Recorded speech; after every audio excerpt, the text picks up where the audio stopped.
This is Channel 4. Or at least, it was Channel 4 once. This was the site that greeted the people of Britain when the channel launched in 1982. A distinctive logo and musical theme that defined it in the hearts and minds of the populace. It gave an impression of the sorts of shows that would be broadcast. For some people today, if you went up to them and shouted Channel 4, this is what they'd think of. Either that or, please stop shouting TV station names at me, you strange person. These are known in the industry as channel idents, idents being short for identifiers. But things change, time moves on, and no television station ever stays with the exact same look. Since its inception back in the 80s, Channel 4 has had three major rebrandings, from the blocks to circles and then to stripes, none of the changes really being that interesting.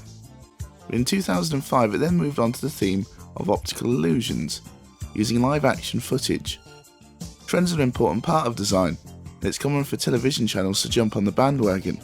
Channel 4 had started the craze with 3D models floating through space that defined the style for the decade, and now it took up the trend that the BBC had started, by filming objects moving around in a real-life scenario, which briefly line up to make the logo, and then move on. And that's how it stayed for the next decade. The shelf life for an ident package is about 5 years, maybe 8 if you stretch things, but by 10 years the novelty soon wears off. And given that the entire point of the things were based on the novelty of spotting the logo, it was really starting to show its age. People were speculating when Channel 4 would bite the bullet and make new ones, and what the new look would be. Some people thought the 4 would be returning to a more prominent role. Others thought it may be another abstract one made from colours or shapes. There was a general opinion that live action idents were still going to be the in thing. On September the 29th, 2015, we finally found out. Well, it's daring, we'll give them that. It's also really strange and nonsensical. There is a unifying concept to them, but it's a really opaque one. The blocks that made up the old logo are now the stars of the show, and in the brake bumpers and promotional graphics that's readily apparent. These work. They're dynamic, constantly shifting and eye-catching. If you turned on the television and forgot what channel you left it on, these are distinctive enough to let you know that you're watching Channel 4, but only the same could be said for the main idents.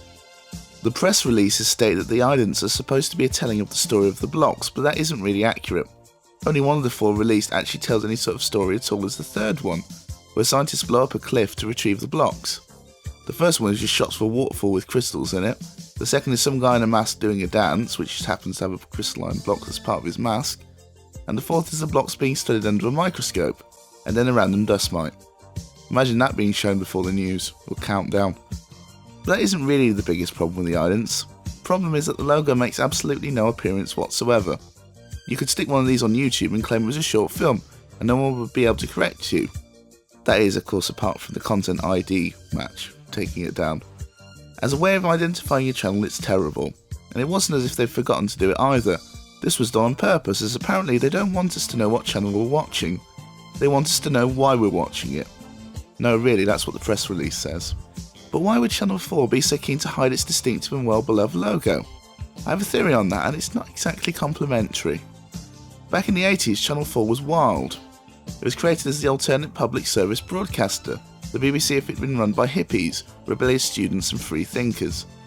Not everything worked, and at times it could be pretty alienating, but it was at least distinctive.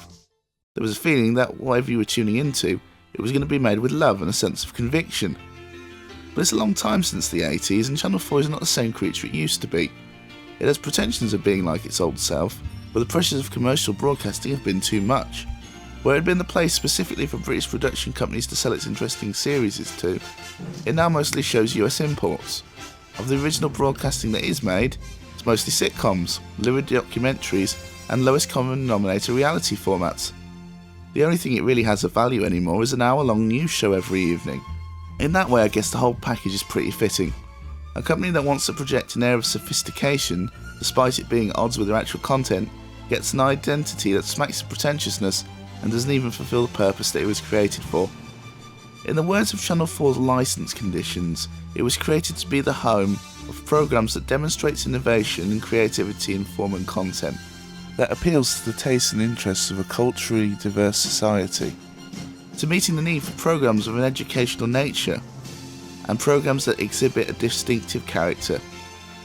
Hopefully one day they'll realise that. What do you think of the new items and promotional material? I've included a link to them in the description for you to watch for yourselves. Please leave a comment below with the video if you have anything you'd like to say about them. My name's Joseph, and this was my thoughts on Channel 4's new look. I'll speak to you soon.